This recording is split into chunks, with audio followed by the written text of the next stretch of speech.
محترم جناب محمد عامر حنیف صاحب پاکستان، السلام علیکم۔ آپ کی یاد فرمانے کا شکریہ۔ آپ کا دو سوال موصول ہوئے، جواب حاضر۔ آپ نے پوچھا کہ میری ملاقات غیر مسلم لڑکی سے ہوئی، میں نے اسے اسلام کی دعوت پیش کی، اس نے درج ذیل اعتراضات پیش کیے۔ پہلا اعتراض اس نے یہ کیا، آپ کا سوال ہے اسلام میں پردے اور الکحل کی پابندی کیوں ہے؟ دیکھیے، سب سے پہلی بات تو یہ ہے، اسلام ایک حیا کا مذہب ہے۔ مجھے بتائیے، پوری دنیا میں جو ساری دنیا کو اپنے لپیٹ میں لیے ہوئے ہے، اگرچہ بہت زیادہ برائیاں ہیں اور اس میں ایک برائی جو ہے وہ سیکس کی بیماری بھی، سیکس کی برائی بھی، اور یہ جنم کیسے لیتی ہے؟ مجھے بتائیے، کسی عورت کا چہرہ ہی آپ نہیں دیکھ پائیں تو ظاہر ہے کہ اس وقت تک کوئی فساد برپا نہیں ہوگا۔ اور اسلام نے عورت مرد دونوں پر یہ قدغن لگائی کہ عورت اور مرد، یعنی مرد عورت کو نہ دیکھے، عورت مرد کو دیکھے۔ یغض من ابصارہم کا لفظ آتا ہے قرآن مجید میں، اپنی نگاہیں جو ہیں وہ نیچی رکھو۔ تو اگر تمام مسلمان خواتین با پردہ ہو جائیں تو محمد عامر صاحب یقین جانیے کہ معاشرے کی 95% برائیاں جو ہیں وہ دور ہو سکتی۔ پھر اس کے بعد آپ نے یہ پوچھا کہ الکحل کی پابندی کیوں ہے؟ اصل میں الکحل کو جب آپ ملاحظہ فرمائیں کہ کاشت کیسے کی جاتی، نکالی جاتی، کیسے نکالی جاتی، پیدا کیسے ہوتی، یہ اسی طرح پیدا ہوتی ہے جیسے شراب کو کیا جاتا ہے، بلکہ شراب کی بگڑی ہوئی جو قسم جو ہے وہ الکحل اور اسپرٹ ہے۔ چونکہ شراب پینے کے لیے بنائی جاتی ہے، اس میں ایسے اجزاء ملا دیے جاتے ہیں کہ جو نشہ تو کریں لیکن شراب جو ہے اس سے پینے والے کو کم سے کم نقصان ہو۔ لیکن الکحل اور اسپرٹ جو ہے یہ بدترین قسم کی شراب ہے جو آدمی کو سینے اور اس کے پھیپڑے کو تباہ کر دیتی ہے۔ لہذا اسلام نے اس لیے الکحل پر بھی پابندی لگائی ہے۔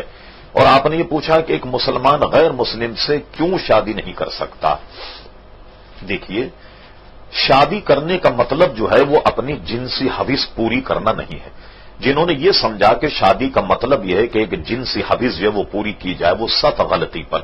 نبی کریم علیہ الصلوۃ والسلام کا ارشاد ہے، النکاح من سنتی فمن رغب عن سنتی فلیس منی، یہ تو میری سنت نکاح کرنا، اور جو اس کو جان کر کے کوئی عوارض نہ ہو اور جان کر کے اگر کوئی نکاح نہ کرے، میری سنت کو جان کر کے کوئی ترک کر دے، فلیس منی، وہ شخص ہم میں سے نہیں ہے۔ اس سے آپ دیکھیے کہ نکاح جو ہے وہ کتنا ضروری ہے۔ لیکن نکاح کائے کے لیے کیا جاتا ہے؟ مجھے بتائیے، آپ ہزاروں اور لاکھوں آدمی اس میں سرگرم عمل ہیں، یعنی کہ نکاح تو کر لیا، شادی کرنے کے بعد ان کے گھر میں کوئی خوشی نہیں آئی، کیا مطلب؟